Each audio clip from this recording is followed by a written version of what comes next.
আজকে আমার বোনের বাসা নিয়ে ভাবলাম যে আজকে আমি রান্না করি, সেজন্য আজকে আমি জালি কুমড়া ভাজি করলাম আর আলুর সাথে আলু ভর্তা করলাম, সেটা আপনাদের সাথে শেয়ার করে। হলে এভরিওয়ান, কি অবস্থা? আশা করি সবাই ভালো আছেন, আমিও ভালো আছি।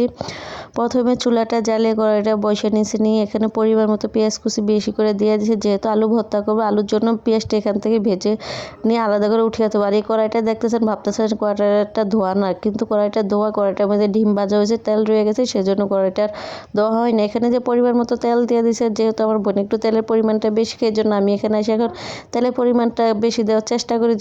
যেখানে যেভাবে খাই সেখানে তো ওভাবেই রান্না করা লাগে। তো এই যে পেঁয়াজটা ব্রাউন কালার করে ভেজে নিয়েছি, নিয়ে এখন আলাদা করে পেঁয়াজটা উঠিয়ে নিয়েছি, যেহেতু আলু ভর্তা করবো সেজন্য আলাদা করে উঠিয়ে রাখলাম। রাইখে এখন কাঁচামরিচ দিয়ে দিয়েছি, দিয়ে এখানে আরেকটু হালকা লাড়াচাড়া দিয়ে এখন পরিমাণ মতো হলুদ দিয়ে দেবো, পরিমাণ মতো লবণ দিয়ে দেবো, দিয়ে তারপরে জালিটা ভাজি করে নিব। জালিটা যে দেখেন ঢেলে যখন দিছি তখন দেখা গেছে এক কড়াই লবণের পরিমাণটা অল্প একটু দিছি। তারপর যখন ভাজিটা হইয়া অল্প একটু হয়ে গেছে, খেতে যেয়ে দেখি লবণটা অনেক বেশি হয়ে গেছে। যেহেতু আমি লবণ দেখি না কোনো সময়, একবারই লবণ দেওয়ার চেষ্টা করি, সেজন্য বুঝতে পারি না যে লবণটা বেশি হয়ে যাবে। আর অনেক দিন পরে রান্না করলে কি হয়, হাতের আইডিয়াটা ভুলে যাওয়া হয়।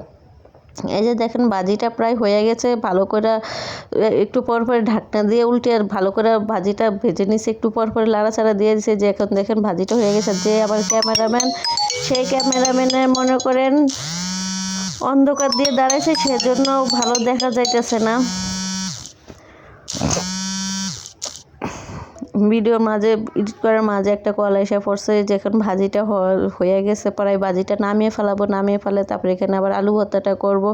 ভাজিটা অনেক মজা হয়েছে, কিন্তু একটু লবণ বেশি হয়, তাতে কোনো সমস্যা নেই। তারপরে সবাই খুব মজা তৃপ্তি সহকারে খেয়ে ফেলেছি। খেয়ে এখন এই যে মরিচটা ভেজে নিব, মরিচটা হালকা ভেজে নিয়ে এখন তেল বসিয়ে দিলাম। তেল বসিয়ে দিয়ে মরিচটা আর একটু ভালো করে ভেজে নিব। ভেজে নিয়ে তারপরে মরিচটা নামিয়ে নিব। যেহেতু আমার মোবাইল একটা, ওই জন্য কল আসলে একটু শব্দ আসে, অবশ্যই আপনারা কিছু মনে করবেন। এই যে মরিচটা এখন ভাজাভাজি শেষ হয়ে গেছে, মরিচটা নামিয়ে নিব। আর আমার শরীরটা বেশি একটা ভালো না, গলার বয়সটাও ভালো না, সেজন্য গলার বয়সটা অন্যরকম বোঝা যাইতেছে। এই যে এখন মরিচটা নামিয়ে নিয়ে ভাতের মধ্যে আলু সিদ্ধ দিয়েছিলাম, রাইস কুকারে ভাত বসাইছিলাম, ওখানে আলু সিদ্ধ দিছি, দিয়া তারপরে এখন আলুটা ভালো করে ছিলে নিতেছি। আর আমার ক্যামেরাম্যান হলো আমার ভাগ্নি, সেজন্য ছোটো মানুষ ভালো করে ভিডিও করতে পারেনি। যে আলুগুলো ছিলি শেষ হয়ে গেছে, আমার বোনের বাসায় নেই, সেজন্য ভাবলাম যে আজকে সব কিছু আমি আয়োজন করি। তো এখানে মরিচটা ভালো করে লবণ দিয়ে কষলিয়ে নিতেছি, নিয়ে এখানে পেঁয়াজটা দিয়ে দেবো। আর যেহেতু ঘরে আজকে কোনো সর্ষের তেল নেই, সেজন্য ভাবলাম ভাজা তেল দিয়ে ভর্তাটা করার চেষ্টা করি, সেজন্য বেশি করে তেলটা একটু ভেজে নিয়েছি পেঁয়াজের সাথে, যাতে পরবর্তীতে কোনো তেল না দেওয়া লাগে আলাদা করে। তো আলু যেহেতু ভর্তা করতে গেলে আলু বেশি হয়ে গেছে, 2টা আলু রেখে দিয়েছি, রেখে দিয়ে পরে আমি খেয়ে ফেলেছি। যে দেখেন আলু ভর্তাটা অনেক সুন্দর হয়েছে। আর এই দেশি আলুগুলো ভর্তা এত মজা হয় বলার বাইরে, ভর্তাটা খুবই আঠালো আঠালো ভাব আসে। এই যে দেখেন 2টা আলু রয়ে গেছে, এই জন্য 2টা আলু দিয়ে এখন আমি ভর্তাটা পরিবেশন করে সুন্দর করে সাজে আপনাদের সাথে দেখানোর চেষ্টা করি। যে সুন্দর করে একটা কাঁচা প্লেটে ভর্তাটা নিয়ে নিয়েছি, নিয়ে এখন 2টা আলু দুদিকে দিয়ে দিচ্ছি। আজকে ভিডিওটা এই পর্যন্তই, আল্লাহ হাফেজ।